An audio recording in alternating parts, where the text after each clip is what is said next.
Universitas Indonesia, a place where knowledge and innovation are committed to humanity. Through its long story since 1849, Universitas Indonesia is considered as the oldest educational institution in Asia. It has been through a substantial change for more than a century. Founded as Javanese medical doctors' school, today Universitas Indonesia became a center of science, technology, culture, and arts.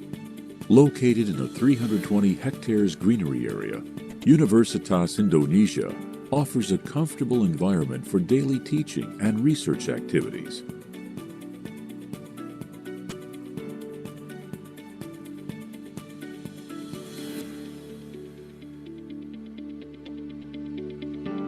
To become one best world-class research university, Universitas Indonesia is committed to provide wide and fair access of high-quality teaching and learning.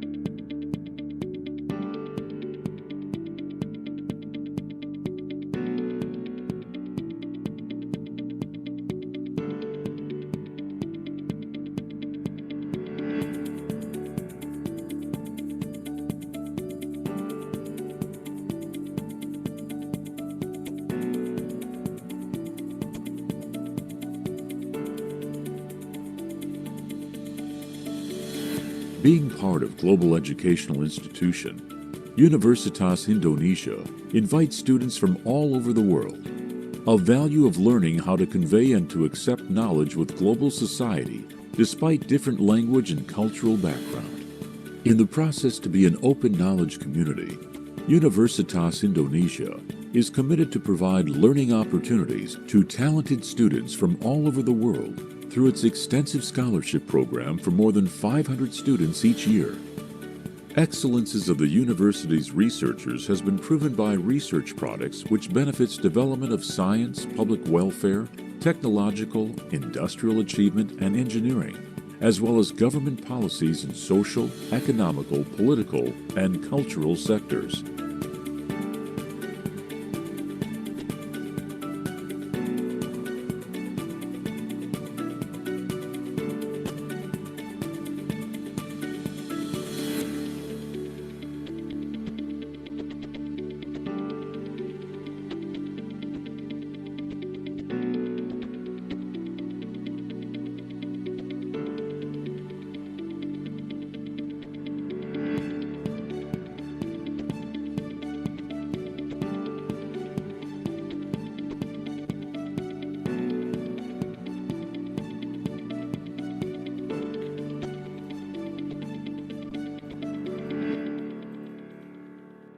At Universitas Indonesia, each student has the opportunity to share knowledge and making something that will impact society, and how they get used to with global competitive environment.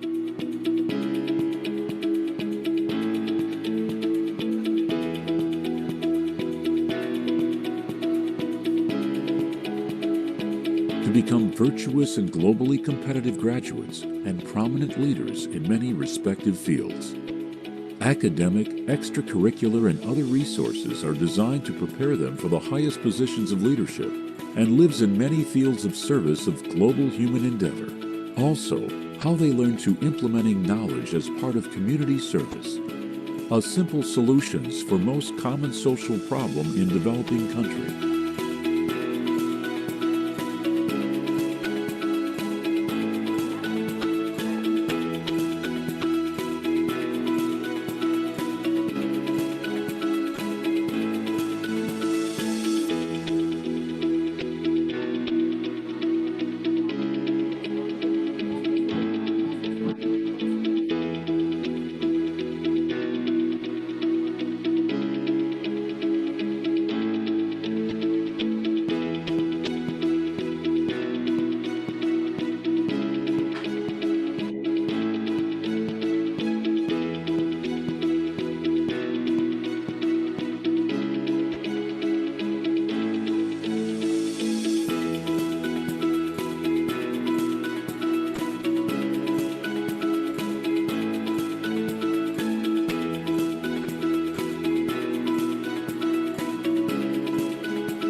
Many graduates of Universitas Indonesia play a central role in both national and global development, a strong tradition in making contribution to society.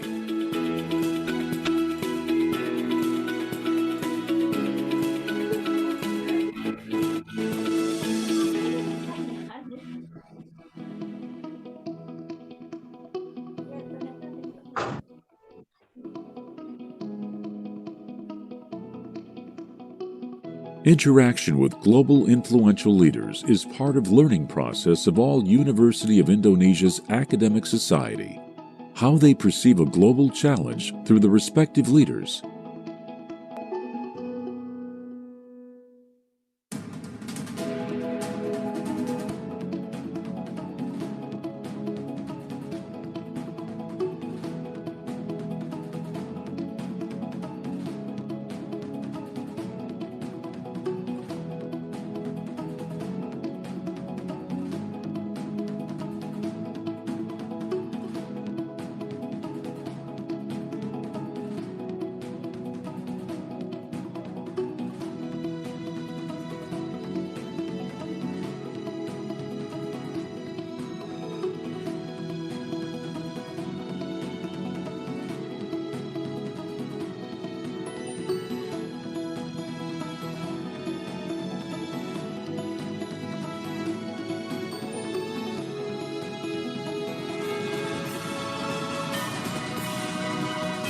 It's our commitment to constantly developing a learning community that always moves forward with open arms to embrace all talented young people.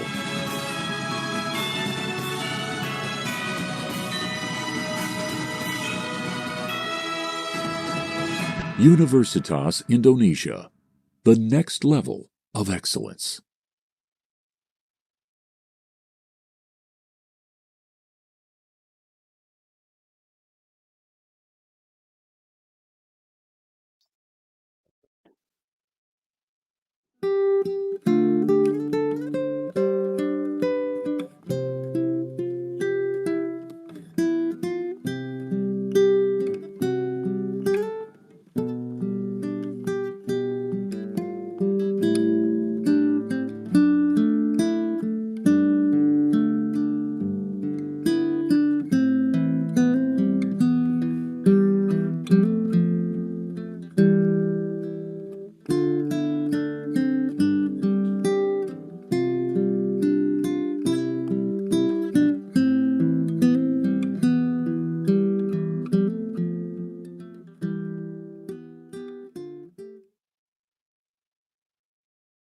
Dan mengabdi Tuhan dan mengabdi bangsa dan negara Indonesia.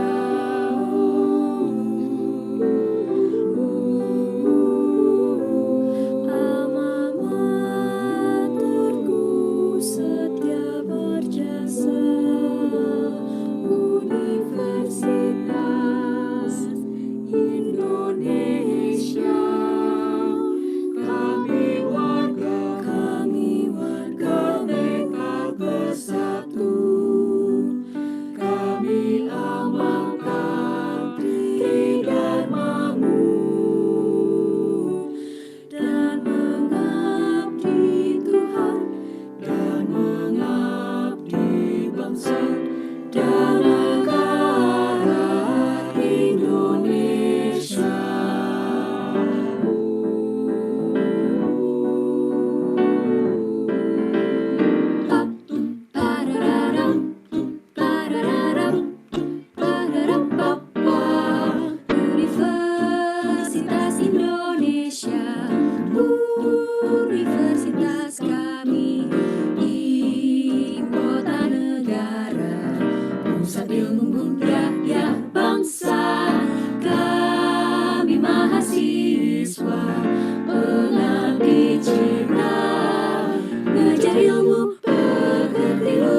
Okay, hello everyone. I hope that everyone's doing very well and is having a pleasantly good day. Good morning to all of our friends who are watching from Belgium. Good afternoon to our friends who are watching from Indonesia. And good greetings to those who are watching from other regions of the world. Now, before we start, maybe I can introduce myself first. My name is Nadine, and I am currently enrolled in Universitas Indonesia as an undergraduate student in the Faculty of Psychology. Just like with our first and second symposium, I am very honored to be with you all today as an MC.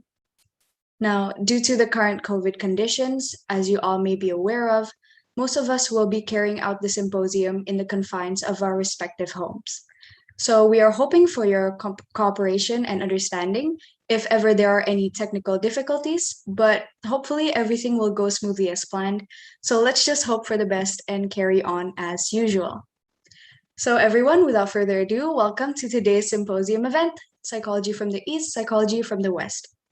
This event is a form of discussion forum that is expected to be held periodically to address research and conduct interesting dynamic dialogues on psychological issues commonly found in various societies.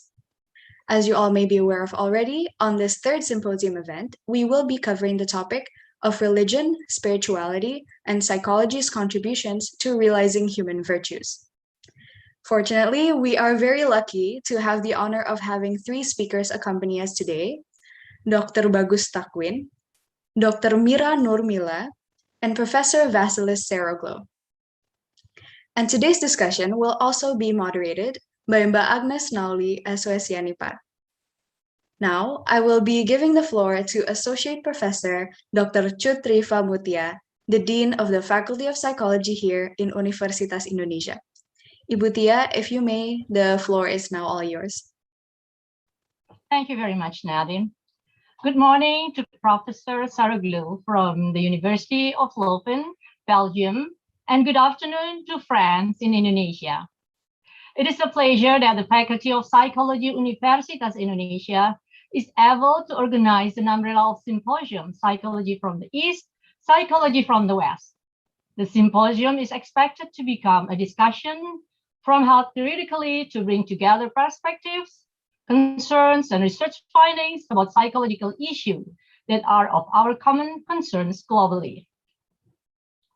The theme of this third symposium is religion, spirituality, and psychology's contribution to realizing human virtues. This is a very important and relevant theme for us in Indonesia as well as in other parts of the globe.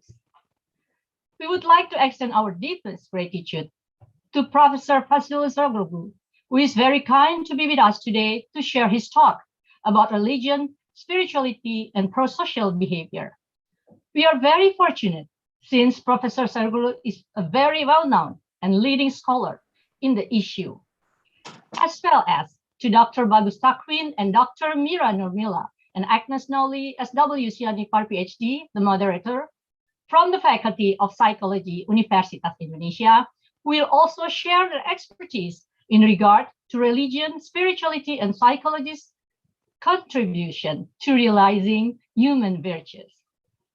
We are also pleased having all the participants of the symposium. We received report that mostly the participants of today's symposium are graduate students from various universities in Indonesia. We also have a significant number of participants from IAIN and study programs that pursue religious studies. We have also participants from Pakistan and some Indonesian students who are currently studying in Malaysia and Turkey. Thank you for your participation. Dr. Bagus Takwin is the head of Addiction, Affect and Wellbeing Lab, while Dr. Mira Nurmila is a member of Political Psychology Lab. Besides, Faculty of Psychology UI have other 11 various research groups and labs, and we will be happy if you can join in our doctoral study programs and working in our labs. Right now, we are establishing joint doctoral program with the Faculty of Psychology and Neuroscience, Maastricht University. We hope we will be able to inform you other cooperation in the near future. Finally, we wish you a happy and fruitful discussion. Thank you. Stay healthy and safe. Thank you, Nadine. Thank you so much, Ibu Tia, for the very wonderful opening to today's event. Next, I will be introducing you all to our moderator for today. Our moderator, Mbak Agnes Nauli Eswesianipar, also known as Mbak Agnes, is a lecturer at the Faculty of Psychology in Universitas Indonesia. She focuses on the field of cognitive neuroscience and thrives to develop it in Indonesian education by opening a number of new courses related to this field, such as psycholinguistics and memory. She is also a member of the Cognition, Affect, and Well-being Research Group at UI to study cognitive processes that are associated to well-being or psychological well-being. She received her PhD in cognitive neuroscience from Radboud University Nijmegen, located in the Netherlands. Currently, she is involved in big data research using social network analysis methods to understand factors that influence political polarization on social media platforms. Now, without further ado, I will be handing over the reins to Mbak Agnes. Mbak Agnes, the floor is now all yours. Thank you, Nadine, for the kind introduction. Good afternoon, everyone. Welcome and thank you all for coming to the third symposium of Psychology from the East, Psychology from the West. I hope everyone present here is healthy and happy, even though we're still struggling with the pandemic in Indonesia. Well, now let's get down to the theme of the symposium for today and a little bit of the rundown of this event. So the theme of today's symposium is Religion, Spirituality, and Psychology's Contribution to Realizing Human Virtues. And first we will listen to presentations and explanations from three speakers who are also well-known national and international experts in the psychology of virtues, religion, and politics. And during the presentations, you are all welcome to type in your questions or comments on the chat column. After the speakers have finished their presentations, I will open the discussion forum or Q&A session, and I will read out the questions for the speakers to address or to answer. The questions can also be asked in Bahasa Indonesia, if that makes it easier for you. My job here is to encourage as many discussions as we can get in a very limited time frame. So don't be afraid to raise a question in Bahasa Indonesia, because I will translate the questions or comments to English. All right. Well, without further ado, let me introduce you to the first speaker of our symposium today, Dr. Bagus Takwin. Dr. Bagus Takwin is an associate professor at the Faculty of Psychology, Universitas Indonesia.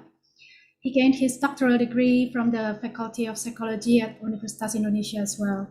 His research work has tapped on various issues such as self and identity, philosophy of psychology, well-being, and positive institutions.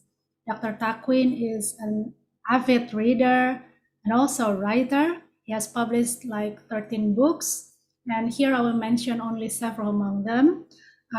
Eastern philosophy, ideological roots, consciousness, narrative psychology, reading man as a story, and how to charge life. Well, Dr. Takwin, you may present now for about 20 to 25 minutes.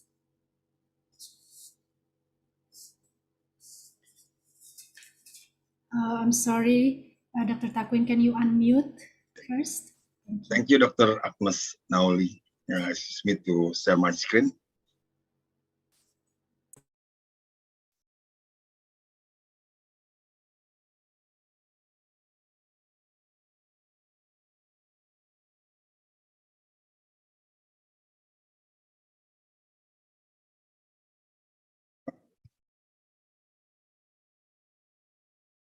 Good afternoon, friends and colleagues in Indonesia.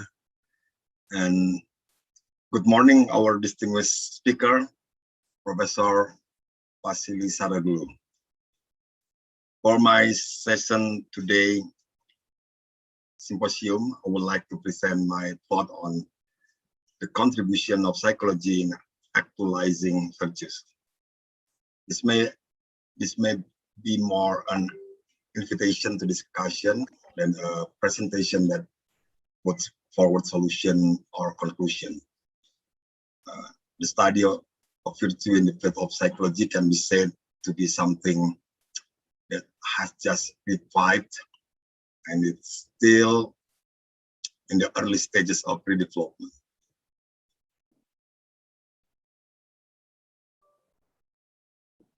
Virtue. What is virtue and why is it important? Virtue is the character strengths that enables people to achieve worthy goals in life. Virtue is a disposition, a constant inclination, stable traits. It's not easy to form, but also not easily lost if we already have it in us. Virtue is related to the will.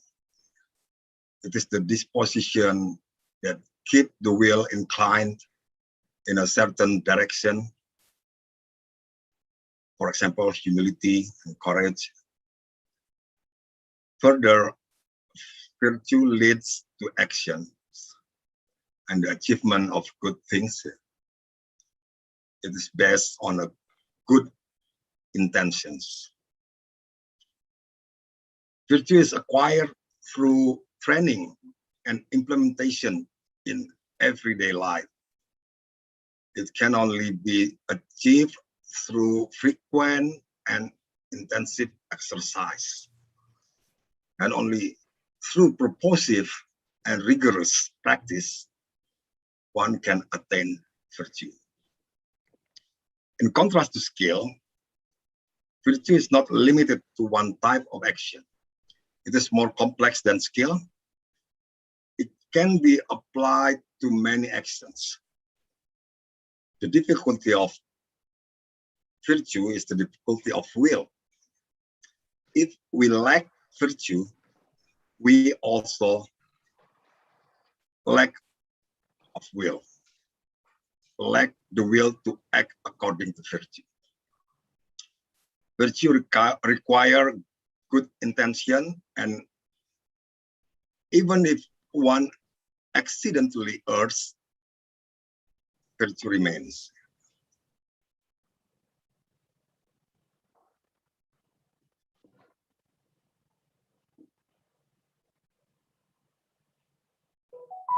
Virtue is important because it forms the basis of our well-being and happiness. Only through virtue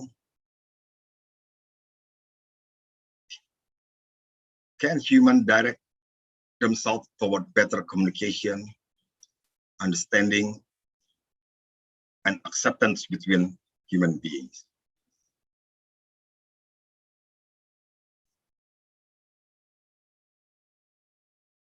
Virtue is psychosocial. It is the potential within the individual which are then actualized in the society. Virtue is not just a belief held within individuals.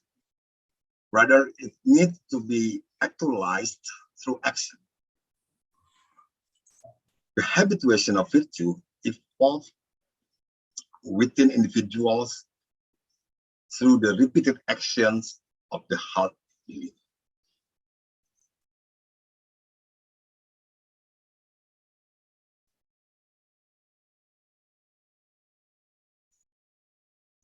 Psychology examines virtue and how humans can develop virtue as a strength of character.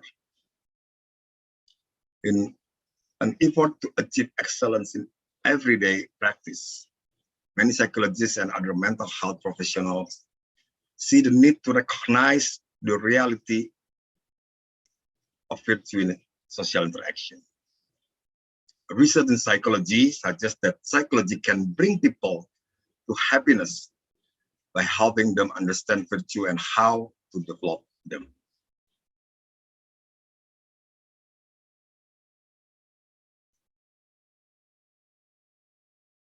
Virtue is a noble theme in study of philosophy, religion, and oral education. However, it is still hotly debated topic in the scientific community.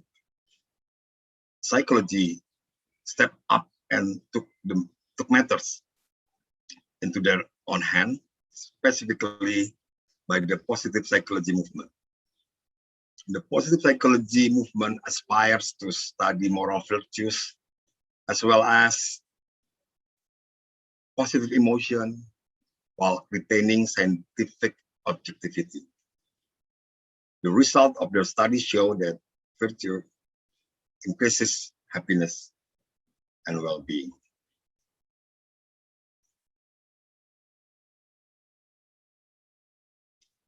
The study of virtue is nothing new in psychology. Over 100 years ago, James proposed the importance of virtue. He said that habit is the enormous flywheel of society, its most precious conservative agent. According to him, emotions are at the heart of virtue and happiness, a notion which I myself agree that the regulation and balancing of emotion is paramount to one achieving happiness and to a good life. Like Aristotle, James was concerned with using psychological principles to improve the quality of life. Further, Ruby Fay, an expert in parochial psychology, have also argued that psychology can assist men to become more virtuous. Applied psychology proposes to assist men to perfect the spiritual part of his nature, his mind, and a fourth theory to help him in the acquisition of virtue by utilizing the finding of experimental psychology and showing how certain defects of character can be remedied and virtuous mental attitude established. Erikson later emphasized that each stage of human development is marked by the development of specific virtue within the individual. He stated that virtue is obtained from the process of overcoming the crisis between the ego and the social environment. For example, if the individual strikes the right positive balance between autonomy and shame and doubt, the individual will develop the virtue of willpower and determination.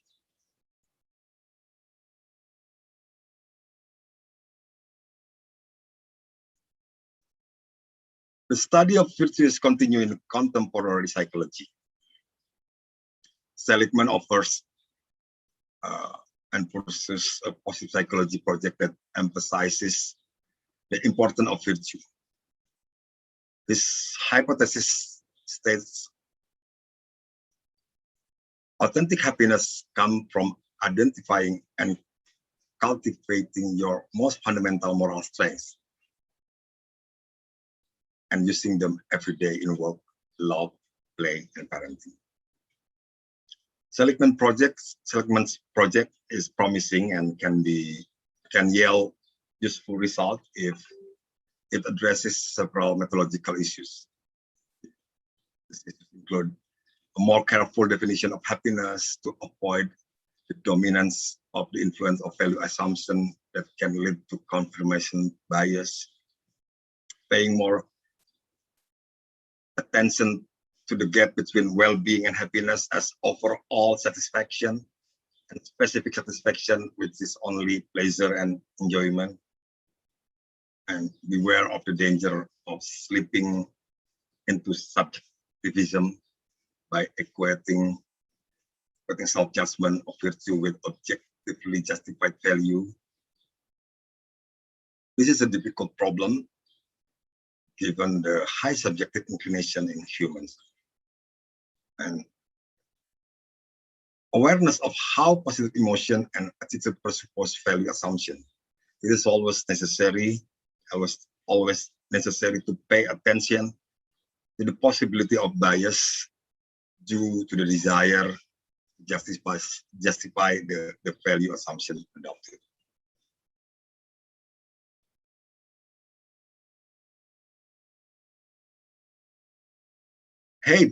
Jonathan Haidt proposed the virtue hypothesis. Cultivating virtue will make you happy. Haidt blends philosophical and religious insight with empirical discoveries when he answered the question, what am I to do, how am I to live, and who am I to be? While Fernando and Chaudhuri focuses on the cultivation of virtue and self-actualization in the workplace, according to them, virtue in the workplace is central in growing, becoming, and the development of ideal self of employee.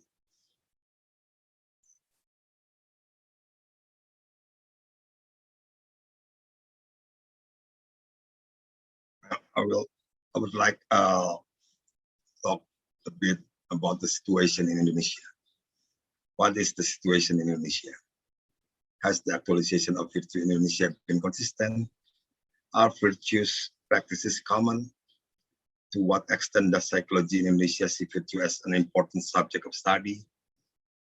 And nowadays in Indonesia, various school and character education were echo. Does it train and develop virtue? What is the position of virtue in Indonesian culture? I look at the situation in education and the public sphere in Indonesia to give some example of how we see virtue in Indonesia. How far is virtue trained and development in Indonesian education? Are these virtues really developed? Indonesian education oscillates between market demand on the one hand and desire to produce humans who have the capability to be independent on the other. In addition, there is a desire and demand that Indonesian education be a means to preserve cultural values and custom in accordance with Eastern custom, Eastern culture. Virtue does not appear to be a major issue in Indonesian education, although the curriculum emphasizes the importance of values. There is a tendency for Indonesian education to follow the market, which makes virtue difficult to develop. Change in market situation and demands, including the job markets, make the process and goals of education change frequently. So it is difficult to develop and train virtue because we must change the curriculum, change the way we educate students.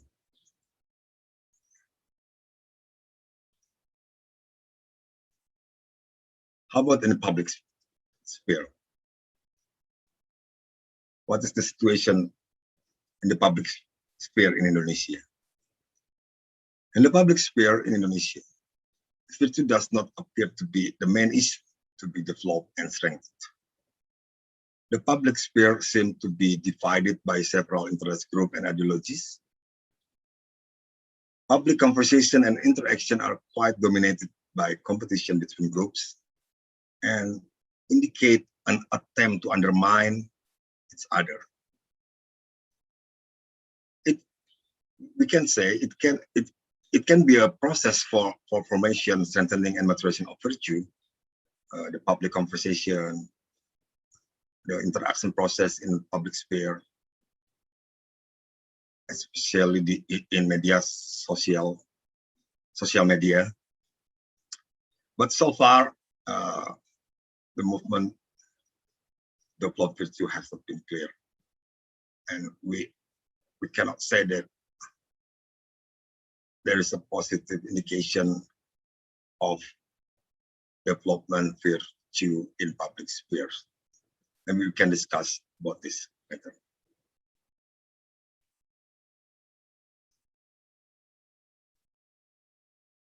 How about contribution of psychology in actualizing virtues in Indonesia?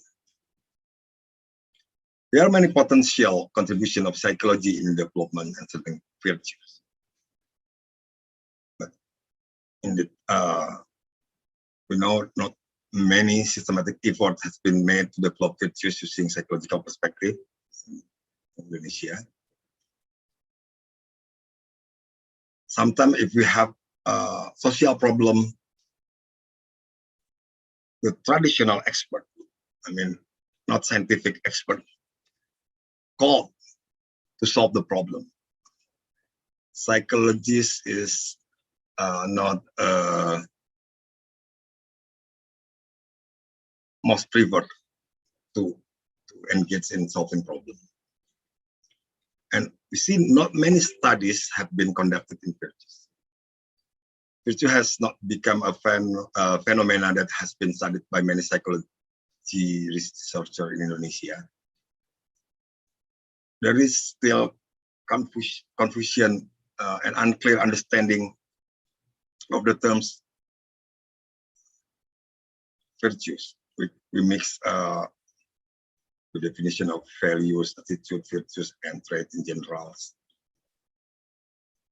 And in addition to the lack of basic studies, it is also rare for psychologists to actually conduct applied psychology studies to develop virtues.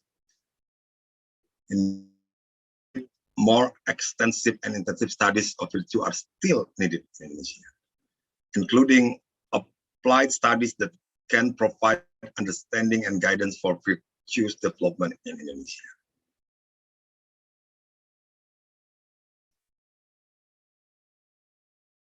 So currently, this is the state in Indonesian people. Virtue is not considered important. Virtue is not understood. Lack of research on virtue. The application of research result in virtue is not optimal. The role of psychology is not yet clear in increasing character strengths and virtue. As I said, traditional expert role is preferred than scientific expert. So what needs to be done?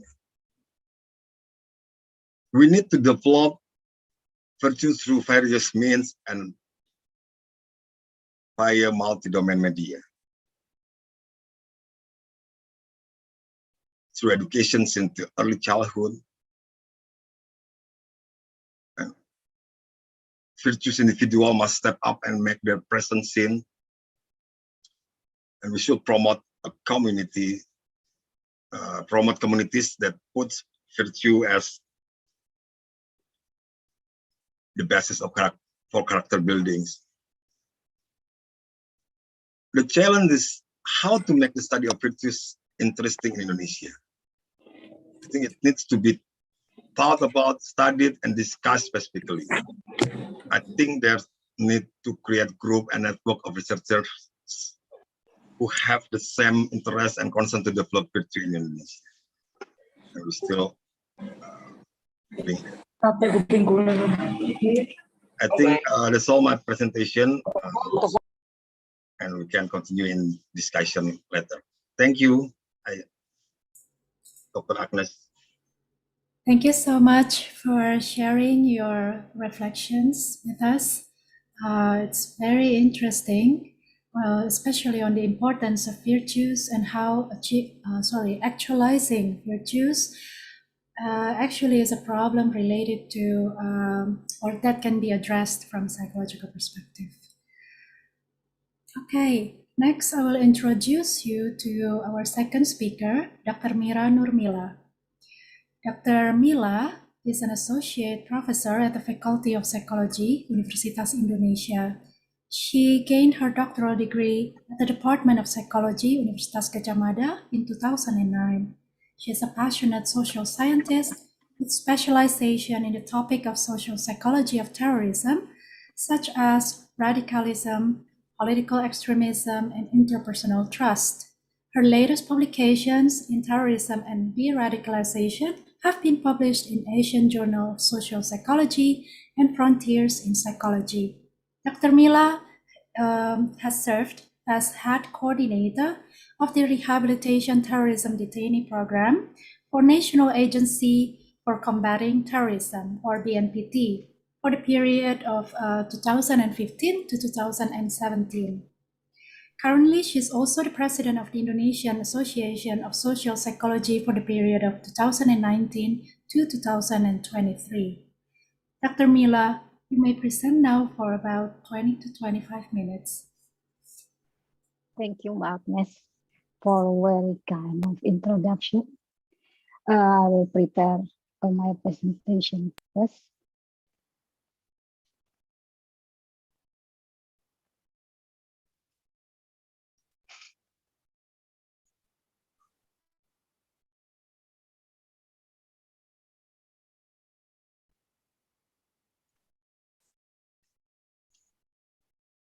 Good afternoon, Bapak Ibu from Indonesia, and good morning, Professor Fasi Saraglu. I'm very honored to be invited in very delightful symposium today. And my topic I will present here in title of "To Cultivate Peaceful Spirituality of the Human Psyche, Reflection from Fieldwork on De-radicalization, Peace Building."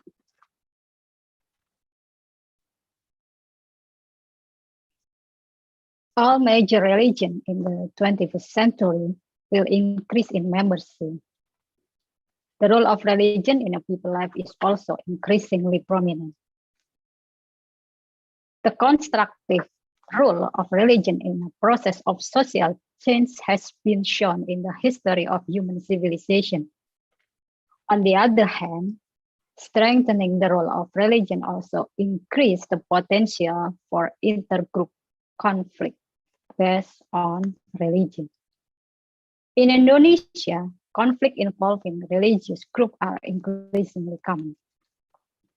Now, policymakers, academics, and practitioners have therefore started to pay closer attention to the significance of religion and the role of religious actors in public issues and processes of social change.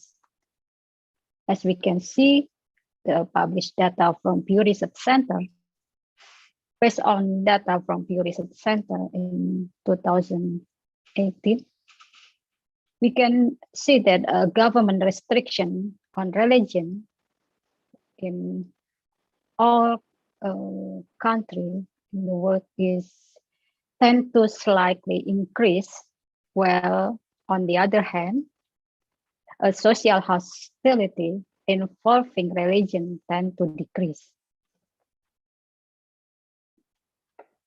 And why religion believed by its member as a set of teaching of peace and could unite large number of people in cooperative way, at the same time can also lead to conflict.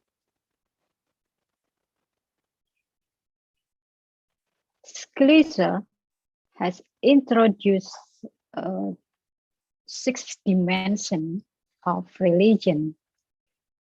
One of the dimension is spirituality dimension, or what described by Schlieser, that every dimension of religion can be explained how religion can lead to conflict in different ways. Religion as a spiritual dimension that has bearing on peace and conflict situation. Religious spirituality being rooted in the inner self. Share spiritual experience can serve to create strong bond between the participants, while this also can lead to othering and exclusion. Them versus us, and also lead to prejudice, hostile, and conflict. But it can also help to connect across religion or community. But both of peacemaker or terrorists, they both can show the same conviction of doing God will.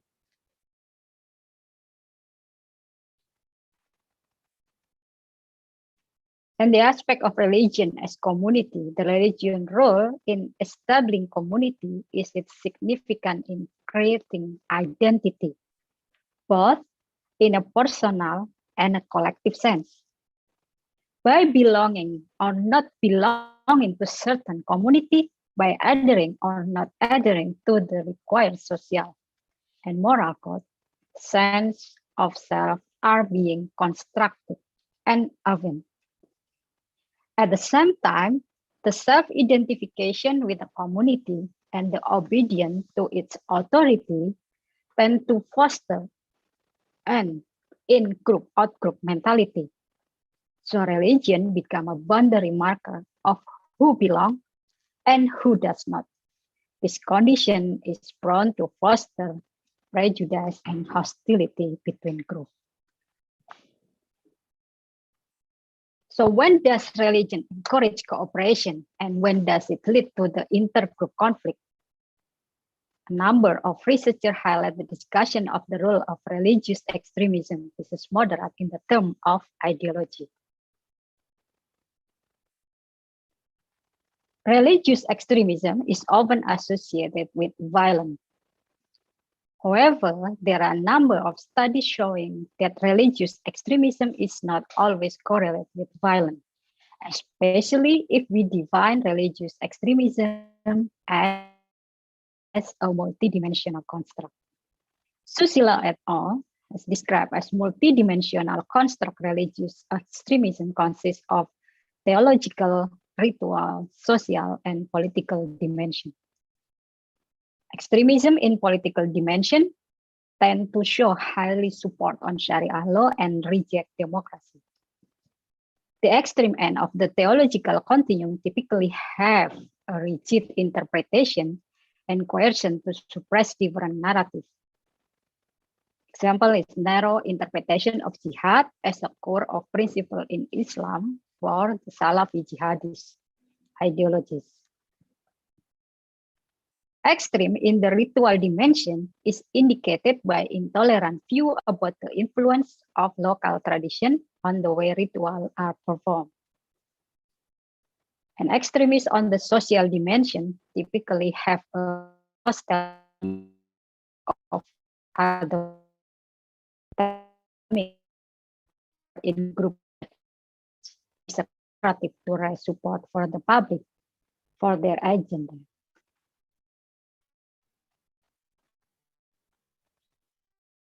Research tried to use extremism in Indonesia based on ideological profile. We found that in Indonesia, we can religious extremism for ideological profile. One is violent, so in the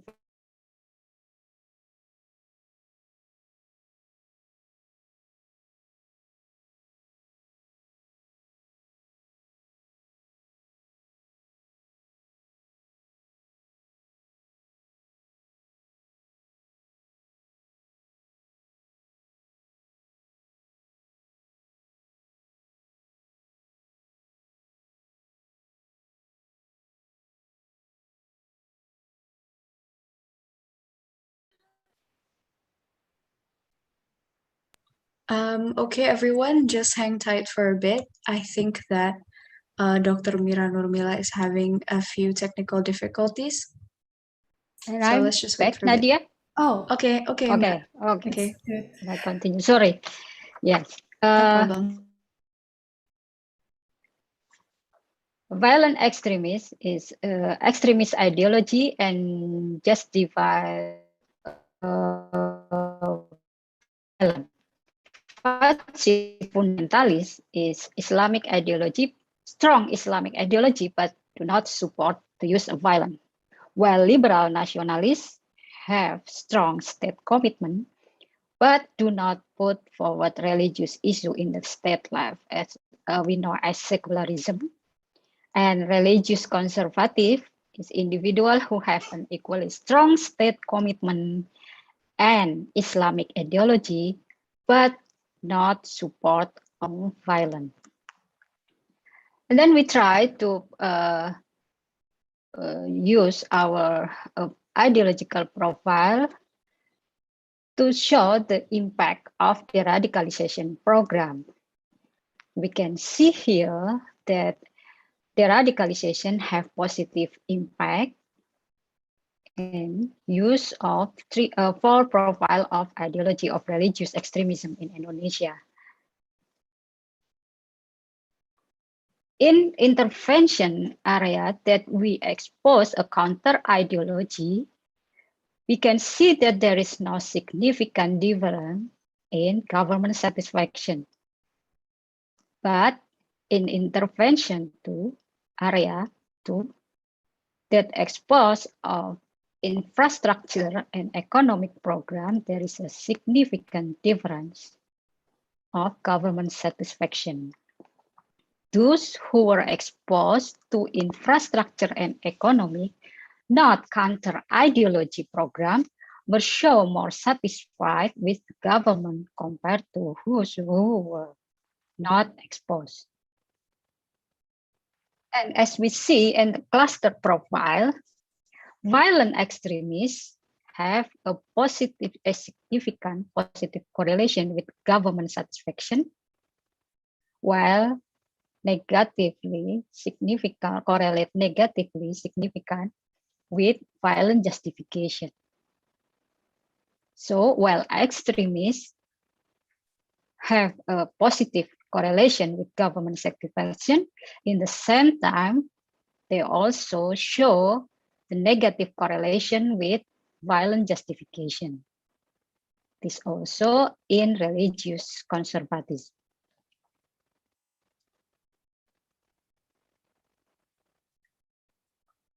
So I want to explain the radicalization in more detail. The radicalization is defined as the process of adopting an extremist belief, including the willingness to use support or facilitate violence as a method to effect societal change. While the radicalization is the process of abandoning an extremist worldview and concluding that it's not acceptable to use violence to effect social change. Islamist radicalization is therefore defined as the process of rejecting belief in the permissibility of using violence against civilians, do not adhere to the radical view and opposing to democracy and concept of the democratic society. While the radicalization is process of moderating one belief, disengagement is simply the process of changing one behavior by refraining from violence and withdrawing from radical organization. Horgan explained that disengagement can be the product of psychological factor and physical factor.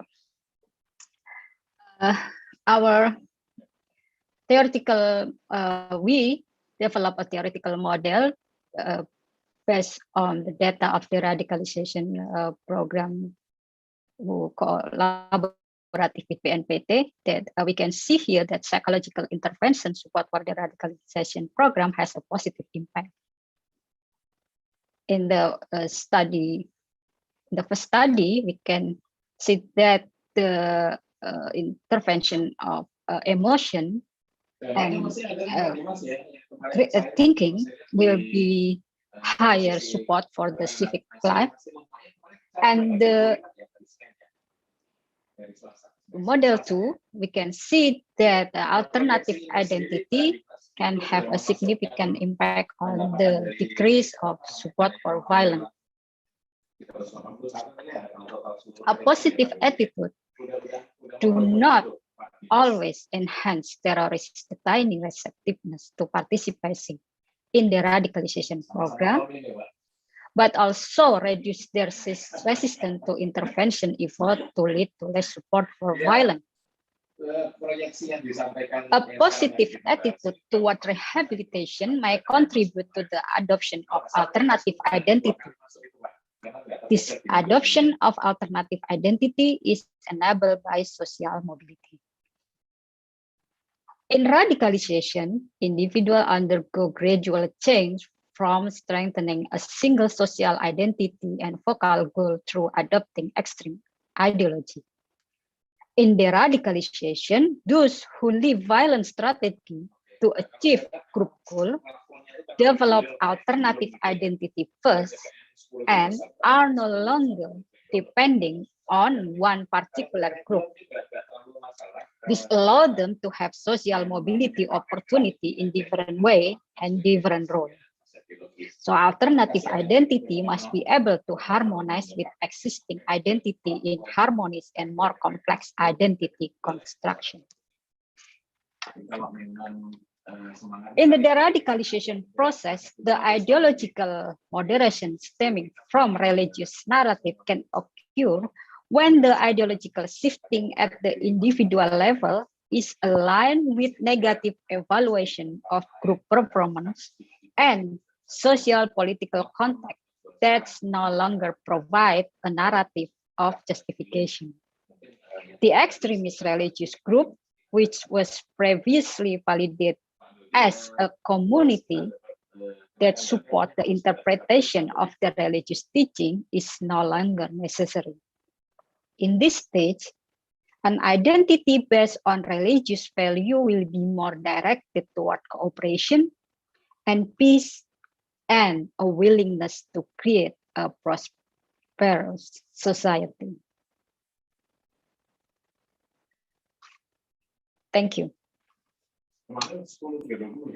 Thank you so much, Dr. Mila, for sharing your research findings and reflections on the peace building and de-radicalization studies with us.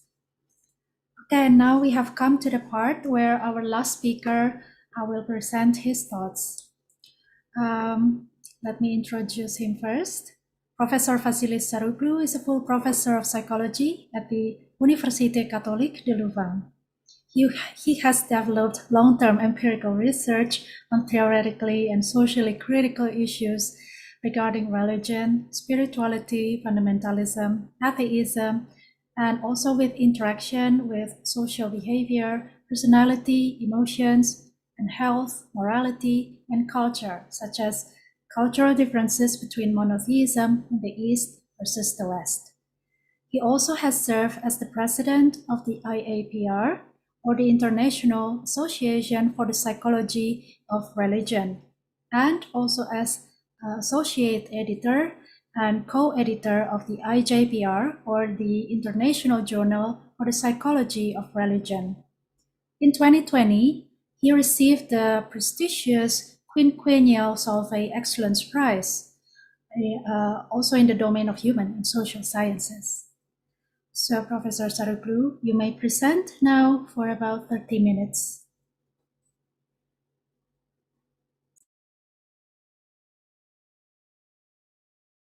I'm sorry, but can you unmute? Okay. Thanks a lot. So thank you a lot, Dr. Sayemipar, for the nice introduction. I would like also to thank warmly the organizers of this doctoral symposium and the Faculty of Psychology of the University of Indonesia, Universitas Indonesia, for the honor to invite me to participate to this symposium. And I'm happy that the talk is included in this symposium with the other two talks from Dr. Mila and from Dr. Takwin. And I think it fits well in terms of complementarity. We heard about virtues, and now we heard about problems in terms of conflict or extremism. So I hope that the title of the talk, that is the relation between religion and altruism, may be a bit somewhere between the two. And I would like to say, of course, to participants, many thanks for being there. Feel free to ask questions, make suggestions, use the discussion chat, or send later after the presentation, or during or after the presentation, your remarks or your comments or your criticism. So I will now share the presentation. So open the file that I'm a bit less accustomed in Zoom. I hope all will be fine. Partager. Okay, Dr. Sianipar, is it okay now? We see the Yes, yes, okay. I can see it clearly. Okay, lovely. Okay, so but I cannot see.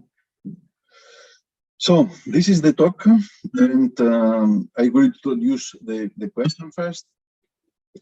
As we all know, altruism is a major moral idea in all world religions. And I would say even it is a critical moral ideal, or to use the word of the talk of Dr. Takwin, it is a virtue that it is perhaps the most central within religion. Just to give two examples from the Christianity, at least, that I know a bit more. Across history, the definition of sainthood by the Catholic Church, for instance, includes altruism as a principal component of sainthood. Of course, we may have heroic virtues, many virtues, but if you don't have altruism and compassion, there is no sainthood. So you cannot become saint. And the same idea you have in the New Testament. There is an extract where Jesus says that in the last judgment, the most important question that will be asked is whether we have helped people who were weak, who were in need, and were demanding our help. And this will be the critical question in the last judgment, to go to hell or to heaven. And Paul also, the Apostle Paul in another text, says clearly that if you have all the virtues and you don't have love, then you are nothing. So it's a major moral ideal, and this is the case with all world religions, all the major world religions. And there is also historical evidence that this is true. That means it's not only an ideal, a virtue, but there have been realizations in the human history, especially at the institutional level. We know that religions have implemented charity organizations and activities to express solidarity for the weak, and also to encourage forgiveness and these kind of things. And there is also historical or anecdotic evidence, as we say in psychology, because in the life of saints and holy figures, there are many examples of compassion and forgiveness. So that's, let's say, the first point of the introduction. And the second point is that this pattern fits with what the major theorists, at least in the beginnings of psychology, have said about religion. So if you take Freud, it's very clear that in his book, in the future of an illusion, so he argues that religion is part of culture. And as part of culture, its role has been to counter aggression. So the natural aspect of human being and the nature is aggression and culture, and then religion too helps to counter aggression. If you take William James, in his famous book, The Varieties of Religious Experiences, he has a nice chapter on the psychology of the saints. And the idea is that the saints are figures, persons who historically have succeeded to demonstrate charity, and charity is costly. So the argument of William James is that the saints have been capable to show that, yes, it can be real. You can have charity, and this is not costly. Skinner also, not directly about altruism, but about morality. The argument is that religion provides special reinforcers and punisher by providing the idea of heaven and the idea of hell. And lastly, you have Erickson with his developmental model, and then especially in the adulthood, the main task is generativity. So you have the ultimate stage the adult stage of generativity, and then this fits well with the religious ideal. So that's the thing.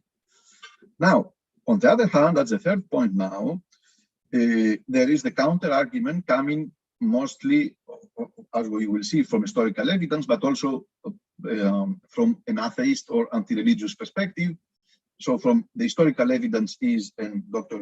Mila spoke about, that we have also religious conflict and violence, that it doesn't fit with the ideal of altruism. And from an atheist anti-religious perspective, there is a suspicion that religious prosociality does not really exist, at least at the individual level. Okay, that means the everyday, the average believer. Or if it exists, it is hypocritical, so not nicely motivated. And especially it is egoistically, not altruistically motivated.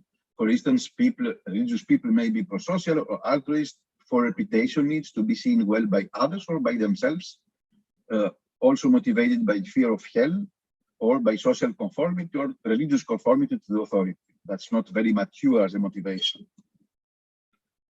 Now, of course, what interests us as a psychologist is primarily to see the individual behavior as a function of religiousness.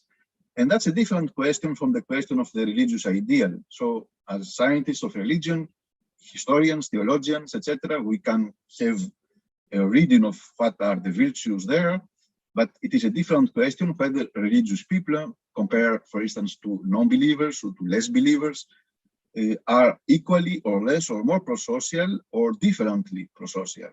And this may, so the individual behavior of religious people may parallel, may be in conformity, or may be in contrast with the religious ideal of altruism. What was, on this question, the state of the art? That means, what was the conclusion of the research in the past century, in the 90s? It was that the evidence is unclear regarding this question, that there is a contrast between self-reports, that means what people say about themselves, religious people say about themselves, and the behavior, that, as again mentioned by Dr. Mila, a prosociality as a function of religion is coupled with prejudice, so how the two fit together, and that motivation is mostly egoistic, not altruistic. So people are more, religious people who are prosocial are very concerned about their image, self-image. And also it is limited to low cost, for instance, non-aggression, but not necessarily active prosociality to help others. So that was in the past. And then in the early 2000s, in our lab, we started a series of research on religion and altruism with new ideas. And I was happy to see that other labs also in the second part of the 2000s and many other labs now. So it has been a major topic now in the last 15 years, 20 years, studying religion and altruism. As you can imagine, of course, it is a very intriguing question for both theoretical and social reasons. Let's say, to give a practical example, if you want the government to pay for the religious education in school, you need to show, especially in a secular society, that religious education helps morality or the virtues or altruism, something like that. And if you are interested, there are several reviews of that research, and I give here a few examples of these reviews. So I don't know how to move the menu with, because I cannot see the title, in fact, of my ideas. So what have been, let's say, my personal assumptions when we started this series of research? Let's say my guess was that something is there. We cannot say that there is no religious prosociality. That was the state of the art of the research at that moment. Something is there. We cannot imagine that all the human history and the history of religion is, we are all in a religious delusion. And it's a bit hard to imagine that all major psychologist theories, as I saw, they are all wrong. Something must be there. And I suggest that we should focus first on behavior, to have studies to show that, okay, there is an effect of religiosity on religion on prosociality. And this question is an independent question from the motivation issue. So, of course, the motivation is a very tricky stuff. But let's first try to show that there is something there in terms of behavior. And then it's another question, what is the motivation? Fourth, we should go further than self-reports, and there are many alternatives to self-reports. Not self-reports, for those of you who are not familiar with research methodology in psychology, means that you have a paper and then you have questions and you answer about yourself, and all these are positive. And if you are religious people, we know that you need to feel that you are good, and then you will give good answers. And this is called social desirability. So there are alternatives, methodologically speaking, to control for social desirability. You can also use peer reports. That means what others say about you. You can also use real data, that is life choices, what people choose in their life. So biographical information, as we say. We can study behavior in the lab. We can study the prosocial intentions. So people don't know that we are evaluating them in prosociality, but we can ask projective questions and we can see whether they are prosocial or not. And we can study what we call the effect of religious priming. I will come to this later. And the final assumption theoretical was, when we started these studies, is that we cannot expect the religious prosociality to be unlimited, universal, systematic always, but it could be that it is limited in terms of targets, at least some kind of targets, and in terms of scope, and conditional. So not always everywhere, etc., but under some conditions, for instance, where there is no conflict with other values. That was the theoretical assumptions. And a bit later, it's already parallel from the late 2000s until now, there has been expansion of theoretical considerations, not from us, but from evolutionary psychologists who now have enormous theorization in how perhaps prosociality and altruism has been part of religion in human history in terms of evolution of the human species. And they use the word parochial altruism, that means the altruism within the community. This means this reciprocity or fairness or care for others, of course, helps a reputation, so I am well seen in the community, but also cooperation between people, and then fosters coalitions between people. Also the argument that, of course, there is a genetic predisposition to be altruistic with other people who are of the same or similar genes to yours, or your relatives, and your geographical neighbors, so the people on the same village, on the same community.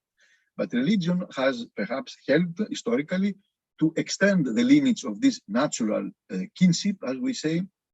And then, for instance, we have Ummah, we have the church. So we have big communities, world, international communities that are much larger than the ones limited by our genes or by our geographical borders. And the theory by Norezagian on big gods and big societies, that means from the moment we moved from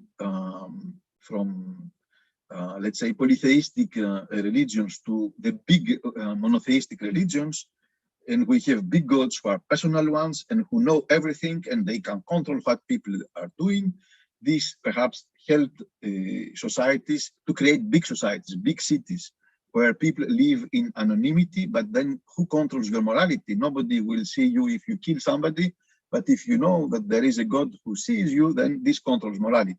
So that's the argument here. So God is watching and is punishing, is controlling our behavior. This helped. So all these are evolutionary approaches of the religious altruism issue, are in favor of the idea that religion has been, let's say, an inner part of the evolution of the human species. Now, also theoretically, more recently, I added the following arguments that prosociality is in fact the very nature of religion and spirituality, because it helps to distinguish between, let's say, the religions that work, that are efficient and are attractive of many people, versus what we call cults, or more precisely, satanic cults, who have religious phenomenology, but people, let's say, there have a worship of violence. So, and then we know that this is totally contrary to religion. Also, the prosocial altruistic ideal of the major religions serves to control exactly for the phenomena Dr. Villa spoke about. That means the religious deviance, religious extremism. It does take too much time to say to extremists that, listen here, there is something that does not fit the religious ideal. You are not altruist. You kill innocent people for your ideas of nationalism or justice, etc. It does make sense to kill innocent people because you want justice in the world just today or tomorrow. And also for excessive moralization. Okay, you are not happy if your son or your daughter gets married with a person from another religion, but then, okay, you have to be somehow pro-social. You cannot exclude them from your family. And finally, we can imagine the relations between religion or religiousness and prosociality in three ways in terms of the causal direction. First, we can imagine that people who are high in agreeableness, that is a prosocial disposition in personality, become later on or remain religious. Why? Because they find in religion worldviews that fit their natural inclinations to be prosocial and altruistic. So people with high dispositions for prosociality may look for worldviews, environments that help them to be prosocial. Then religion. If you live in a religious society. Now, if you live in a secular society, there are alternatives. So let's say take France or Belgium that are very secular societies. If you grow in these societies and you don't have a religious education, you don't have religious stimulation, and you are agreeable in terms of your personality, then perhaps you will be attached to ecology or to secular humanism. That's the idea. But if religion is available in the environment, then you will find in religion a worldview to attach for your needs to be prosocial. So that's the first causal direction. The second causal direction is the opposite one, that it is the religious socialization, education that fosters or make people to be prosocial. We can say fosters because people are naturally prosocial. So religious socialization fosters prosociality. And the third, and perhaps the most present causal direction, is an interaction between personality and environment. So there is a natural inclination. Some people are more prosocial than others, and that's just, let's say, basic personality traits in terms of tendencies. But this is better amplified if they are stimulated, for instance, in religion through rituals that include some gestures that accentuate the fact that we are all together, members of the community, or songs, or sermons, or readings, or the religious narratives about holy figures and what they did, and religious education. So that's the idea. So now I will present you a bit what is the state of the art today regarding the empirical research on religion and prosociality and altruism. So first, what is the relation between religiousness, so the individual differences in religion, and agreeableness? Agreeableness, for those who don't know, is a basic personality traits in the Big Five model. And this is simply the fact that some people are more warm, more friendly, more prosocial, more helpful, more kind, more polite, and others are less, or are mean even, or disagreeable. And there are differences, and on this dimension, and we know that 50% there are genetic influences for these differences. And then the research now, there have been dozens and dozens of studies. The result is very clear. Religious people tend to be a bit more prosocial than non-religious people. So there is a correlation there, and this is clear across cultures in 5 continents and concerns men and women. And here in the next slide that I will not show, but you can see if the PDF becomes available, you have by continent and or by religious culture, the effect size, and it is pretty present everywhere, and it fits for both men and women.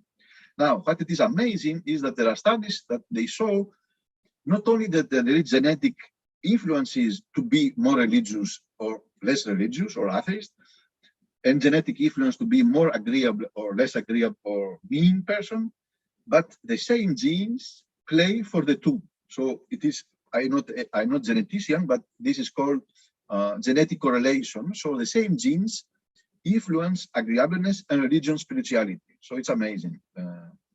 And finally, there is longitudinal evidence with longitudinal studies, even across decades, and they have shown that children or early adolescents who were high in agreeableness, later on in adulthood, that means 20 years later or 30 years later, they have bigger chance to be religious, or their religion or spirituality of the beginning increased later on, if they were high in agreeableness when they were children. And this, it's not self-reports, it was evaluations by parents and even teachers at school. Now, more recently, there are cross-cultural studies that show that the link I am speaking on weakens in secular countries. And I will say perhaps something more here, is that anyway, the link is not enormous. So it's small correlations. The mean effect size, as we say, is about 20. This means, let's say, to give a translation in terms of percentage, that if you have religious people, 60% of them may be prosocial, 40% non-prosocial. If you have atheists, they may be 40% prosocial, 60% non-prosocial. So it's a big difference. Sorry, it's not a big difference, but it's still some difference. And this difference diminishes in secular countries, probably because in secular countries, there are, of course, alternative ways to express your prosociality. As I said, there is secular humanism, environmental concerns, and other kind of to express citizenship. Now, going to the other causal direction, I say first one was that agreeable people will remain or become religious. Now, on the other direction, that means religiousness influences prosociality. We know that there is intergenerational transmission of both. That means parents transmit to their kids both religiousness or spirituality and agreeableness. We know also that religiousness, so the same religion and even the same liberal or fundamentalist religion, is something they have in common, the spouses. So there are not many personality differences, but among the top 5 elements of similarities between the couple in individual differences is religion. So, and in addition, there is high parents-children similarity on religiousness, higher than in political orientation, right or left. So the idea is here that parents transmit both genetically and environmentally religion, spirituality, and agreeableness. This explains perhaps the intergenerational transmission of both. And another result, we have a new study on that, and this has been corroborated by an American study now. The exiters, so people who have been socialized in religious families and later on took distance or exit from religion, when we compare them with people who have been socialized as atheists in secular countries, they are, so the former, the exiters, they are still more prosocial, more agreeable than those who are socialized as atheists, and this is an indirect evidence in favor of the idea that something from the religious education at home remains there even if they lose the faith. Now, I spoke about agreeableness, that it is a very broad term. It's a kind of personality tendency. Can we focus now on prosociality more particular? Are religious people prosocial? This means a bit more prosocial than non-religious people. Yes, in all kinds of relevant psychological dimensions, when we use self-reports, it's clear, it's massive, it's systematic, it's across the world. Religiousness correlates with personality characteristics of prosociality as agreeableness, values, prosocial emotions like empathy, even in cognition. Many studies show that religiosity correlates positively with perspective taking, mentalizing, be capable to understand the other's perspective, entering his own or her own mind. And also in terms of self-reported volunteering, donations, help, and forgiveness. And the evidence is large across cultures and religions. And of course, you find here and there some studies who try to identify small differences between religions. For instance, in the US, they compare Mormons with mainstream Protestants, and Mormons were express more solidarity within the in-group. Protestants in the Netherlands are more showing volunteering and generativity than Catholics. And there are interesting studies showing differences in how people conceptualize and practice forgiveness when we compare Christians to Muslims and Jews. Now, that's the research based on self-reports. That means what people say about themselves. Now the question is, okay, they may say them about themselves extraordinary things. Is this true? So, and this is very important to clarify, and perhaps this is a key contribution of psychology to sociology, because there are many sociological surveys showing that religion promotes generativity, volunteering, benevolence, so charity, donations, and all this kind of stuff, but it is self-reported. And as I said earlier, self-reports may parallel or may be in conflict with the behavior. And if there is discrepancy, then we have a problem that we have to resolve. That means it may be hypocrisy, really moral hypocrisy. That means people intentionally say something about themselves, but they know that they are not doing this. Or it may be not hypocrisy in strict terms, but this may be an effect of the limitations in context or situation. So to give another example, you may, in terms of self-reports, say that you are a very sportive person, you endorse sport, sport is good for you, you want, and you do sport, and we know in everyday life, it rains a bit, you will not go to the swimming pool, and then there is a distance between the way we see ourselves as sportives and the way we practice sport. The same could be about religious sociality, because there are other factors that limit the motivation. So the behavior may be costly, they may have other needs, to say that in other words. In other words, of course, not people are not always in every situation with all people pro-social, okay? It's good, it's already wonderful if some of us can be somehow pro-social in several situations. And also here, just to not forget, I don't speak about the religious champions, that means the holy figures, the saints, etc. We speak here about the everyday life citizen, so the average religiosity of the average people, that means religious belief, religious practice. So what is the evidence that comes now from other means than self-reports, from other sources? First, peer reports, and that's nice, and we were the first to study that. Yes, when you ask not only family members, but also friends and colleagues, this confirms the self-report. So colleagues and friends see religious people as more pro-social, more forgiving, having more empathy, and also as using less hostile humor.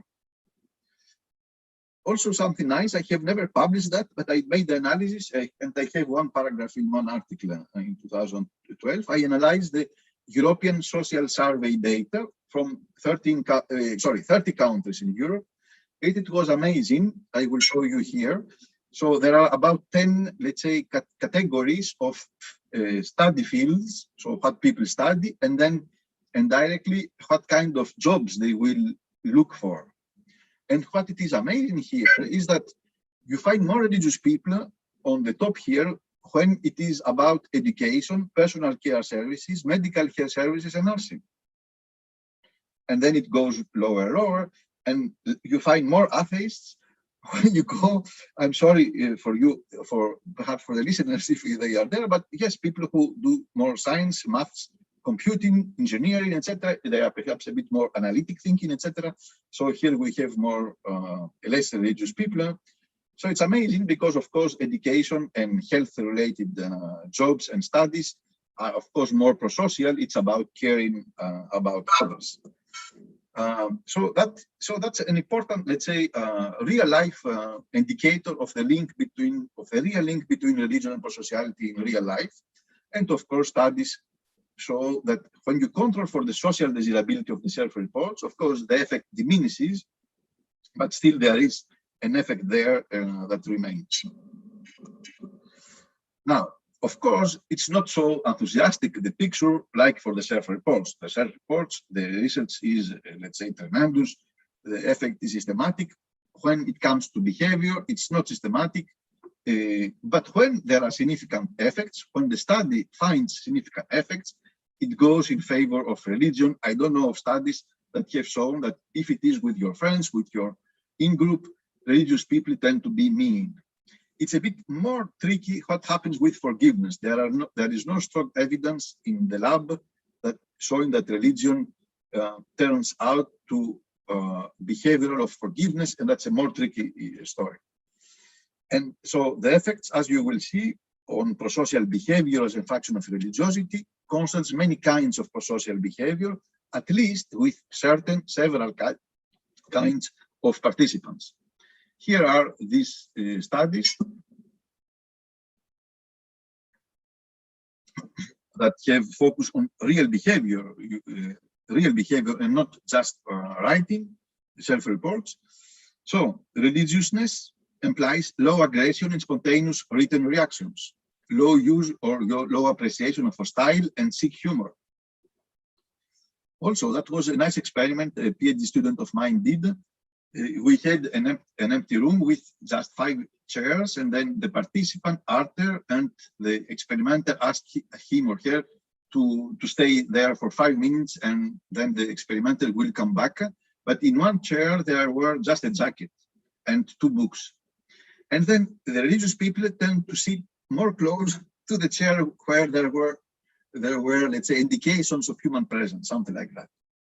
Also, we have many studies now showing that if we ask people, imagine that you have gotten a gain of 100,000 euros in the lottery, what you will do with this money? Then people imagine that we ask them to imagine what will be their expenses, but after we count how much money they keep for themselves and how much money they share spontaneously to others, and religiosity predicts spontaneously sharing with others hypothetical gains.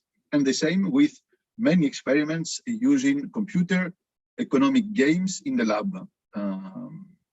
And also we have a study in Belgium showing that religious students tend a bit more to help a confederate. Sorry, that was another student asking for help for master thesis. And if they were unavailable, they apologize more, they say more excuse, and they gave a justification. And finally, or 5, and we will have a 6th point. The 5th point is that all these are, let's say, all the studies we show are the effects of religiousness or the correlates of religiousness. Now, it is a different question whether religious ideas, when they are activated, when you remind of people of some religious ideas, whether this will activate immense prosociality. This is called religious priming. Because why priming? Because this information is not very visible. So people are not well aware that they see religious words or religious images. It's, as we call, supraliminal or subliminal information. And there are in 2007 2 seminal studies in our lab and in Vancouver. And since then, they have been, it's amazing, dozens of studies in most religions, so 20 countries, 2 meta-analyses, and the effect works in all major religions. So there are studies now in Buddhists, in Hindus, in Muslims, in Jews, and Christians. And again, when the effect works, doesn't work always, but when the activation of ideas and behavior, that it is not very present on your mind because you are doing something else, but when this activation is there, then this increases prosociality. This activation across these many dozens of studies has been done through images or pictures or words or sentences or extras from holy books, Bible or Quran. Or, that's amazing, it was in the Netherlands, people compare, so the experimenter compare answers where people were just walking in front of the church versus a square, or I don't remember which country in North Africa, when or after the muezzin called for prayer versus not, or the religious days or holidays compared to the weekdays or normal days. And it's amazing when you take all the studies, this kind of primes increase prosociality. Of course, the effect is more clear for the believers, but sometimes in some studies, the effect works for non-believers too. This does not mean, let's say, heavily that religion globally, deeply increase prosociality, but at least that there is an implicit association in people's mind between religion and prosocial ideas, and this automatically, if you like, serves to make people think and behave more prosocial. For instance, these studies with religious priming show that the religious primes increase the accessibility of prosocial ideas, generativity and cooperation, economic gains, helping others, helping the homeless, including the outgroups, decrease in ethnic prejudice, increase in gratitude and decrease in retaliation, pick up drop envelopes, support for increase of support for income redistribution, and decrease of donations, and even increase of organ donations. Very Now, sorry, Professor yes. Saruglu, but your presentation time is already up. Actually, can you please speed up, please? Yeah. It's I have just 2 or 3 slides. In fact, yeah. Right. Thanks. So it will be It's 26. So just a final point in terms of research is that this research shows also that the effects we are speaking show that religion works more for prosociality when it is addressed to in-group and known targets, not unknown group targets, and especially not out groups. But it is spirituality, not traditional religion, that predicts extending and universal prosociality. And also, as I said before, it's a bit low-cost prosociality. We cannot show that everywhere religion activates sacrificial, heroic altruism in everyday life. But don't forget, there are moral exemplars, saints, heroic figures, where we know that religion has served to motivate the altruism.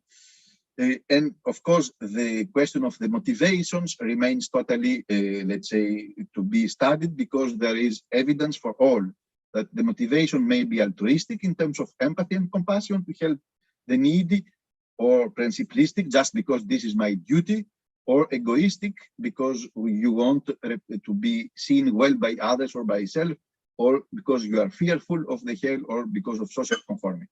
So to conclude, religious people are inclined to be more prosocial by disposition or because of socialization.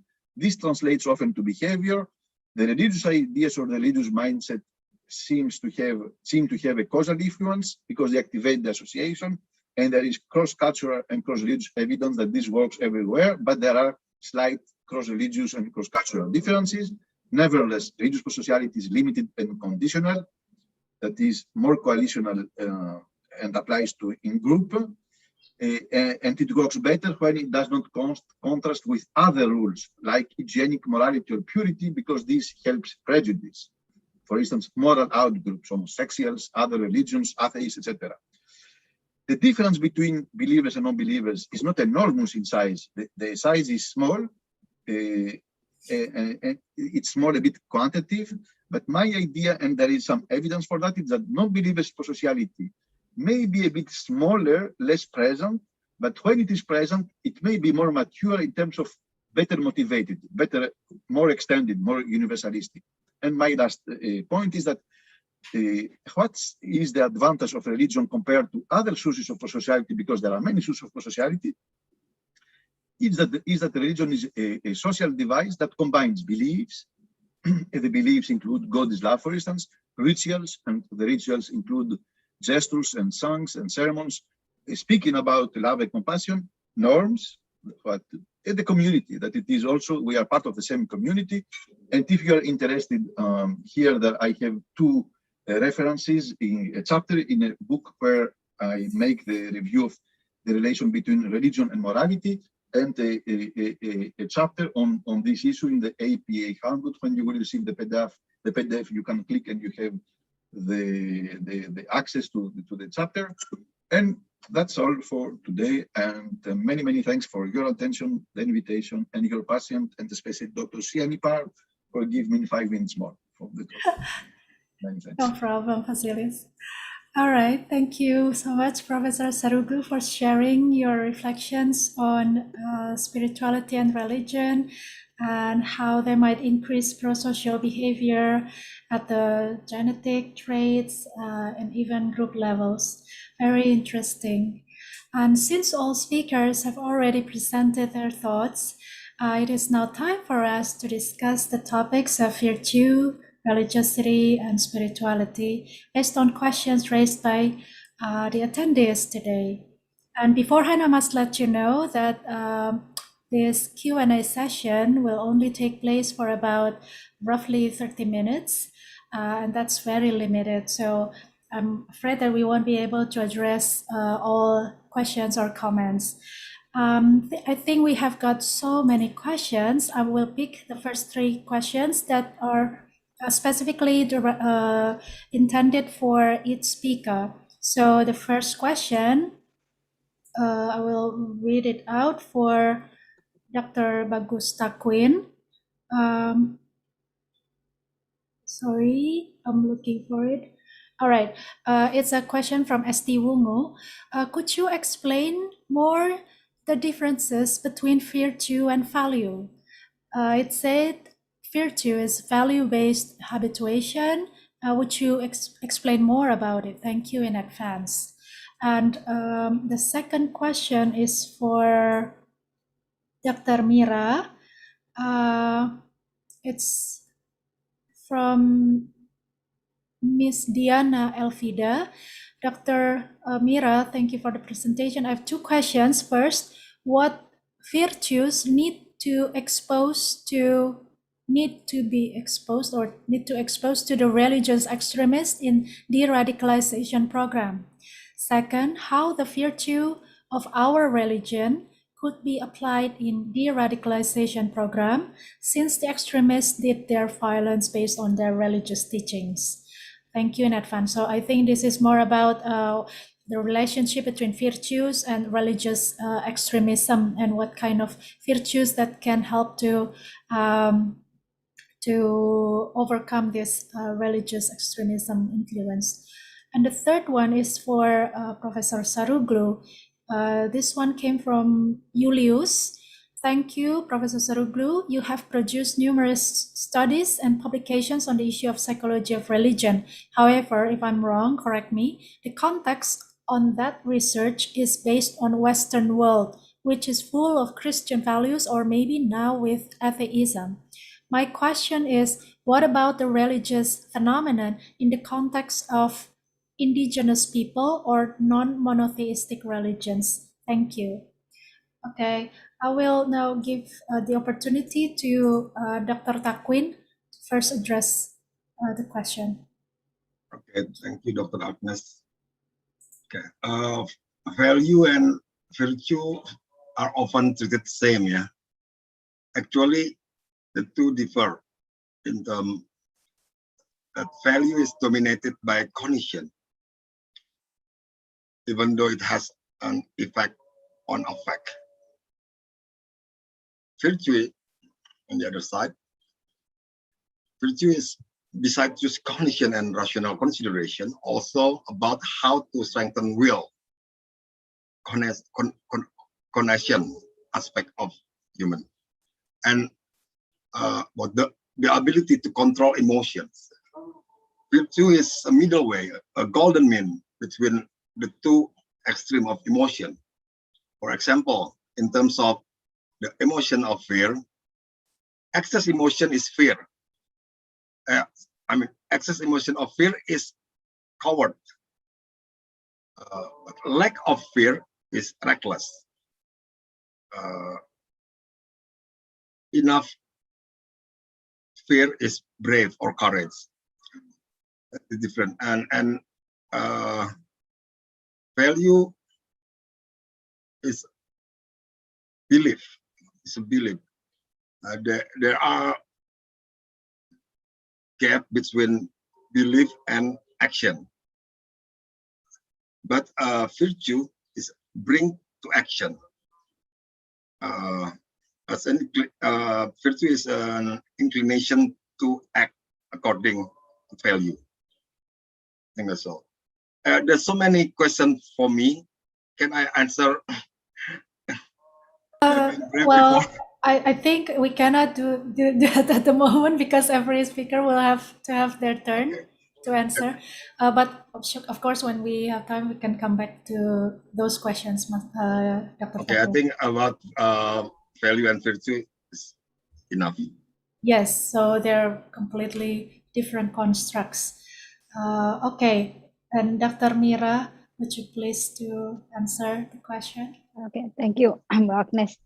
Yes, thank you for the question, Ibu Diana. Yes, I will give you an example about the most prominent virtue who embrace of all of jihadis is virtue, jihad as a virtue. Jihad as a virtue is there is no difference as in a religious teaching what the meaning of the jihad.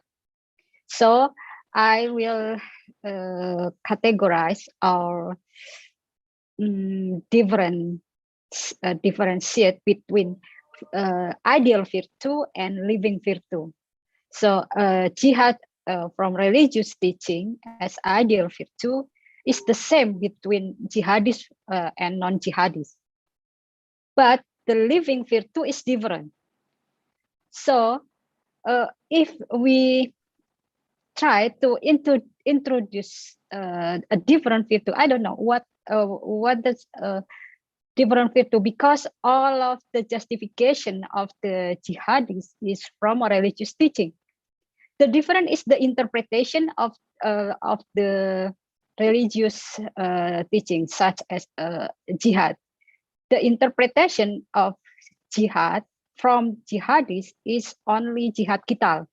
Jihad is only can be applied as a jihad as a war.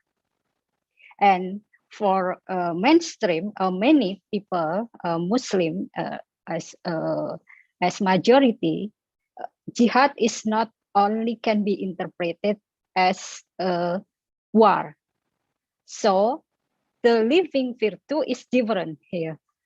So what I want to say is that this is correlate with the question of Dr. Kristi Purwandari, that if we try to develop alternative identity, it means also they have experiencing a different living virtue to reinterpretation of the jihad, because with a different alternative identity, they will interact with many people with different background and also various interpretation of the jihad also.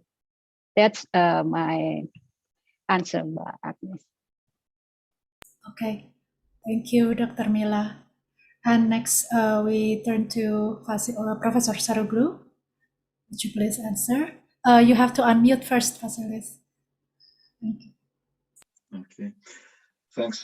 Thanks for the question. Of course, the majority of our studies have been in Western populations, but we have also studies with Muslims, and we have studies with East Asians, mostly of Buddhist and Taoist tradition. Plus, in several review, let's say, chapters and work, I really carefully compare on the basis of the existing studies at least the three monotheisms and Buddhism and Hinduism. And there are, I compare, let's say, I made the comparison in the review. I didn't compare myself directly. So I would not say that there is a kind of priority. No, it was not in the question, but it was not clear for me when in the question you said that Christian values are prosocial, then the presentation may be influenced by this fact. No, that's exactly what we found, that the link between religiousness and agreeableness you can find in all cultures and in all religions. It's across the world. And the religious priming studies, or the experiments where you activate religious ideas, this works when it works. This works in all religions. It's amazing. Now they have been studies with Buddhists, with Hindus, with Muslims, with Jews. And again, when it works, the religious ideas, and even, I didn't mention that, sometimes we have studies where, let's say, Muslims become more prosocial after having seen religious Christian words, or vice versa. So the Belgians become more prosocial, act more prosocially, if they have been exposed to Buddhist words, so from other religions. So it's amazing. So even primes from other religions help. So I would not have much, let's say, hesitation that this is something universal. The problem is more in terms of what exactly we mean by altruism for sociality, but this refers to another question I saw, and that's really more tricky. So I will not go to that, but I hope we will have a second tour of questions, because this is something important to clarify, not to have the idea that, because there is a question that religion is a poison to society. I don't want that we escape this question. Okay, good. Okay. Thanks. Thank you, Professor Saruglu, for the answer. I will now start the second round. I will pick 4 questions now this time, because Dr. Takwin got so many questions. So I think we will have to give him at least 2 questions at once, and then to Dr. Mila and Professor Saruglu 1 for each. The questions for Dr. Takwin is coming, first one came from David. Can the psychology virtue be applied in rural communities, especially in local religion? And the second question is, it's from Numan, and it says, my question is, what do you mean by Indonesian don't give importance to virtue? I mean, maybe people won't be naming their morality or righteousness as virtue, but it's still there. People do value good deeds, ethics, and morality in a sense. Thank you. And then the next question for Dr. Mira came from, I think there's a question from Alifa. This one's actually for all of you, not only Dr. Mila, but also Dr. Takwin and Professor Saruglu. How should one come to terms with differences between the principles of psychology and one's religious beliefs? Should one break the mold through empirical efforts to support the interpretation that aligns with religious beliefs? And would that help bridge the gap between the religious and scientific community? And for Professor Saruglu, the next question will be from Numan. A couple of questions. First, I don't see how we can attribute altruism to religion, because at the end of the day, we are expecting some kind of reward, whether in the form of hell or heaven, or an empowered reincarnation. So I don't see how we connect altruism with religion, because altruism in essence means total selflessness. So we can say that there's compassion or reciprocity or anything else but altruism. Okay. Maybe we can start answering the question starting from Dr. Takwin. Thank you. Okay, thank you. Short answer, I think virtue can be applied in various communities, including rural communities. In urban and in rural areas, we can apply virtues. We can develop virtues. Virtue also can be applied in various in Western and East. There are many virtues are found in both the West and in the East, and I think the virtue that exists in the West and the East should be the same. The problem is, the difference is there are differences in ethical system. Maybe in the West, ethical demands, ethical duty are more individualistic, while in East, like Indonesia, it tend to be collectivistic.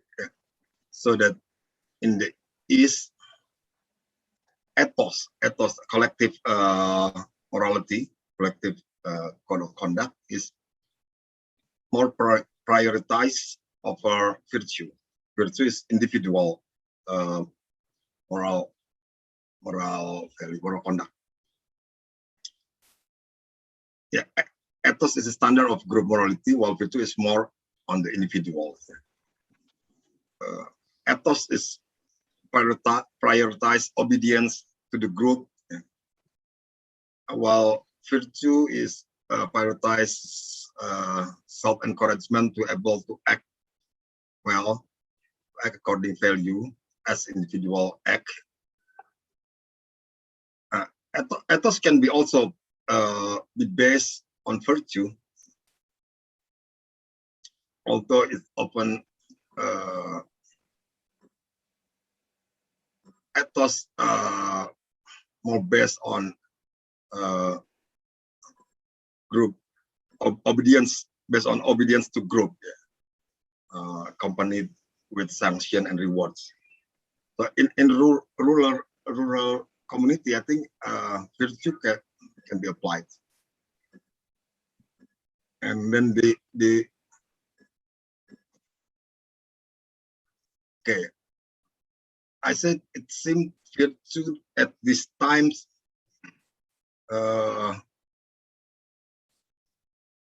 not prioritized by Indonesian outside education, yeah.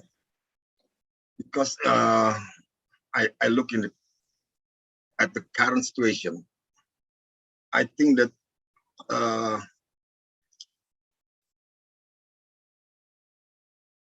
in Indonesian, virtue is not prioritized anymore because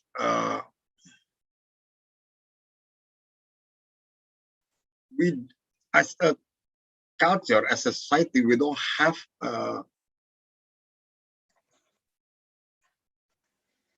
cultural message for individual. I mean, maybe there are so many moral values, imperative, but it doesn't have, I mean,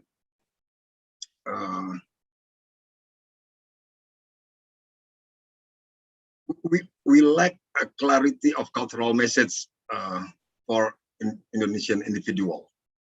What does our culture or our society want from us as individuals?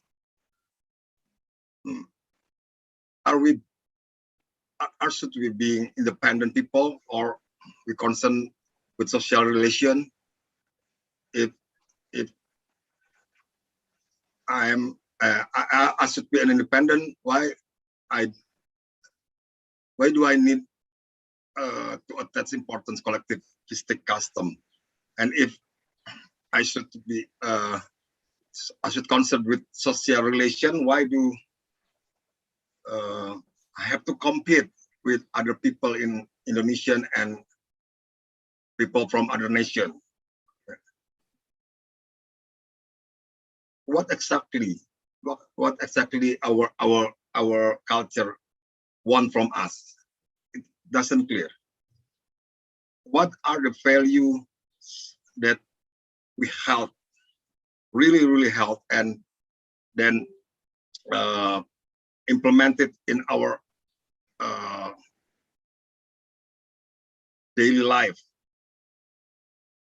as a basic of our virtue? We cannot define it now. That's why I said that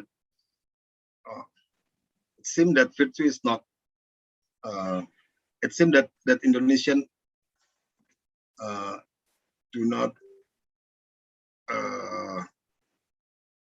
give enough price to virtue. I think maybe that's my answer. Okay, thank you, Dr. Takwit. Next, Dr. Mila.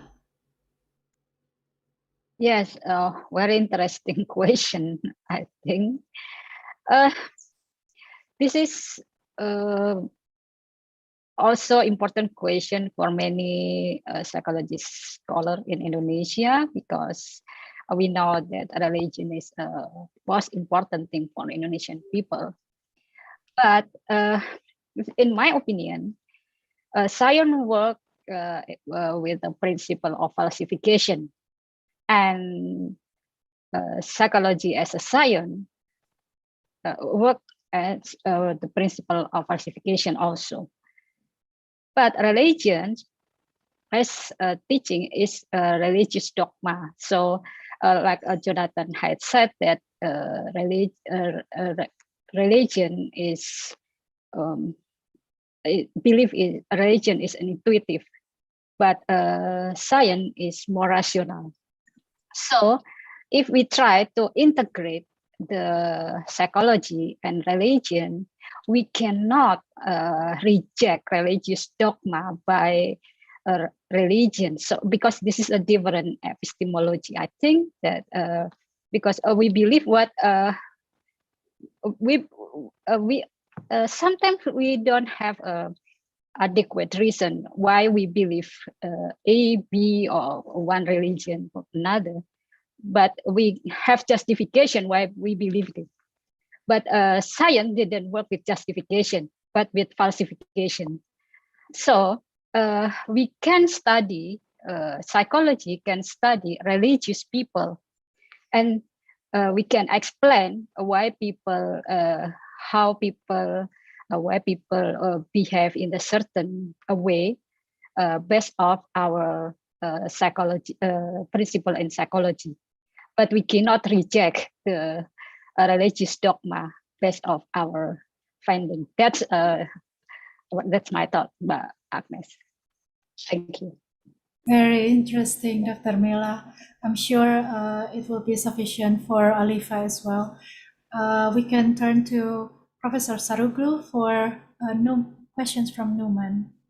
Okay, thank you, Numan, for the questions. And it's not only interesting, it's a complex issue when the ones you brought together. So I will try to make 3 points in 3 aspects of your questions. So the first is the heart of the question, whether after all we can say that religion implies altruism if it is by fear of hell or by selfishness, etc.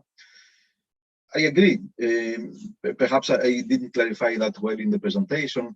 In fact, what we can speak about is prosocial behavior, not altruism.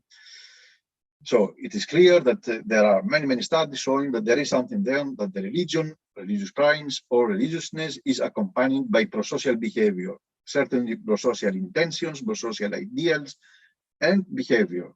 Is it altruism? Not necessarily. So strictly speaking, the term of altruism is restricted to prosocial behavior that is motivated by empathy, compassion for others, and not by egotistic motives. So I agree that we don't have at the moment evidence that religion implies necessarily prosociality that is motivated not by egotism, by altruism. Now, the only thing is that when we present things in presentations or in general public, not everybody knows the term prosocial behavior. And sometimes by facility, okay, we say altruism, and this creates perhaps the problem.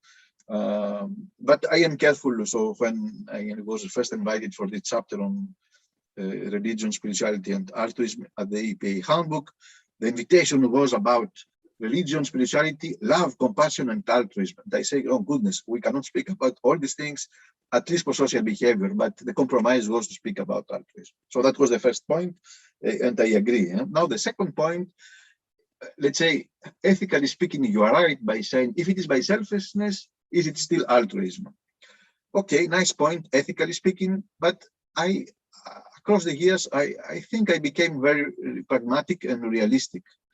Can we dream that the human species will be, all of them, always altruistic? That means if even when they are doing good, always, they are always altruistically motivated. It's not clear, and perhaps it's not obvious, and many psychologists think that it's a tricky question, and it is better not to answer even.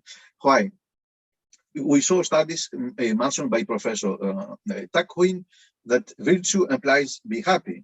So by the moment you know that being virtuous makes you happy, you are no more altruistic. If I know that doing good gives me pleasure, and it is my pleasure, I'm sorry, I am not selfish. I am doing good to do good to myself. So just to say that even philosophically, it's not obvious to say that there exists this kind of Platonian etheric, pure altruism, it's already, I would say, enormous if we can hope that humans do the good for noble reasons and not to get benefit from others, but just not to, by thinking of their good, something. Let's say to be in terms of human development, if we use even models like Goldberg's and Piaget's developmental models, I think it's a bit etheric to imagine that we only act by justice, etc. It's also stage 3 and 4. We know that this is the social convention. So we have principles, but we like also be applauded by others and sleep in the night by having the idea that we did what was the best possible in these circumstances.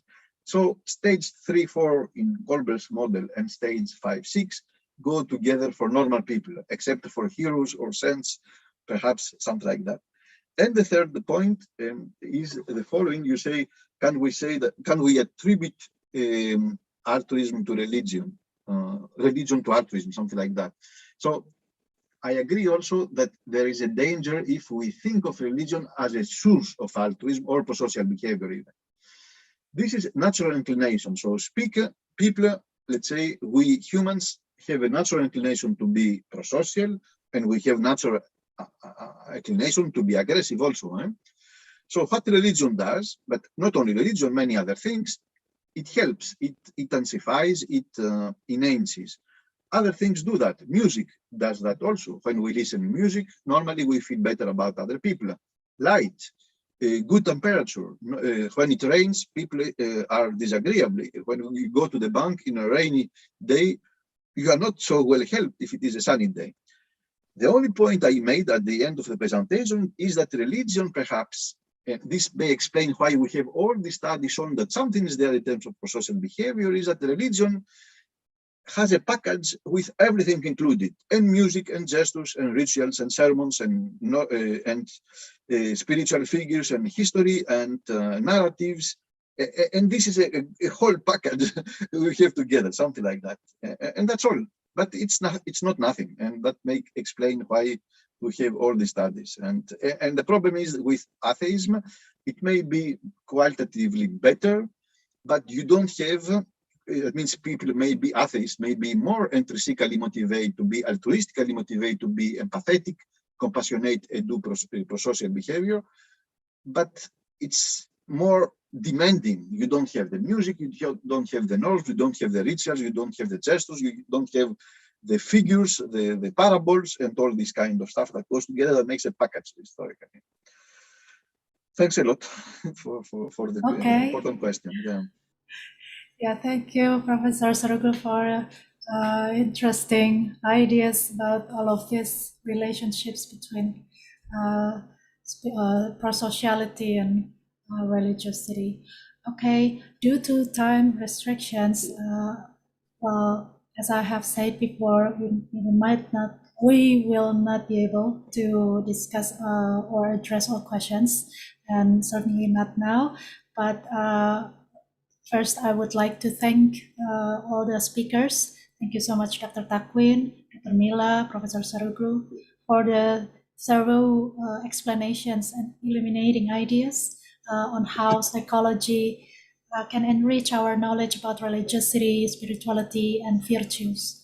I also sincerely thank all the attendees for being highly engaged today and for their eagerness to discuss the topics with our speakers. We hope that today's event will open our eyes and minds about the importance of understanding religious behavior, spirituality, and virtues from psychological perspectives. And such a new understanding might be able to lead us to progress in or for our beloved Indonesia, and of course, for a better future in the world. I also hope that we can meet again in the next symposiums, as we're approaching 4 o'clock. Oh, actually already exceeding 4 o'clock, and now it's the time for me to let Nadine to take the lead.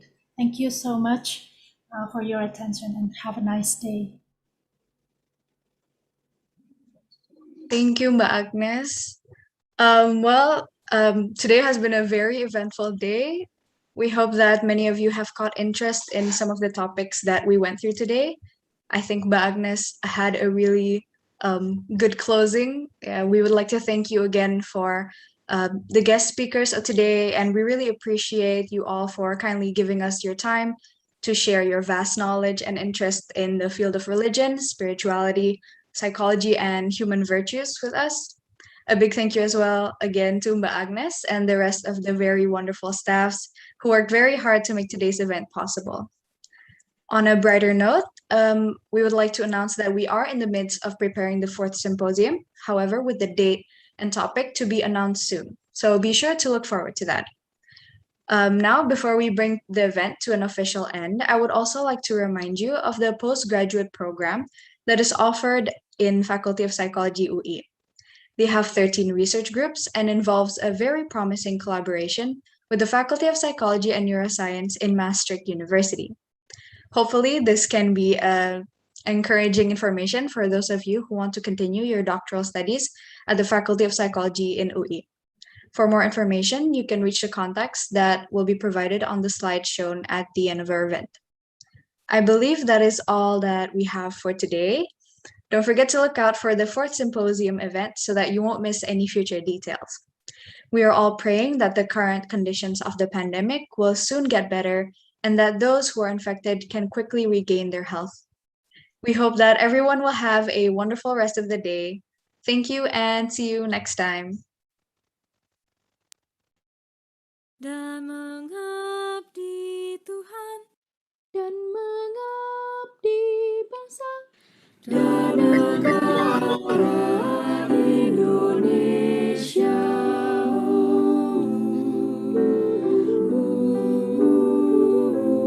Alma materku setia berjasa, Universitas Indonesia.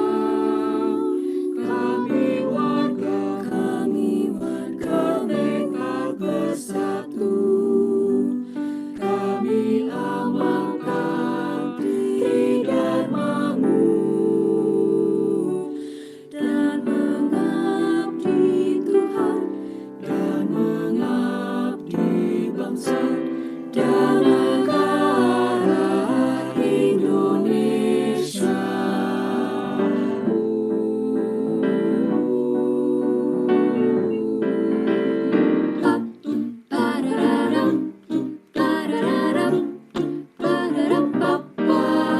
Universitas Indonesia, universitas kami, ibu kota negara, pusat ilmu budaya bangsa. Kami mahasiswa, pengabdi cita, ngejar ilmu, bekerja luhur untuk nusa dan bangsa. Semangat lincah gembira, sadar bertugas mulia, berbakti dalam karya, mahasiswa Universitas Indonesia.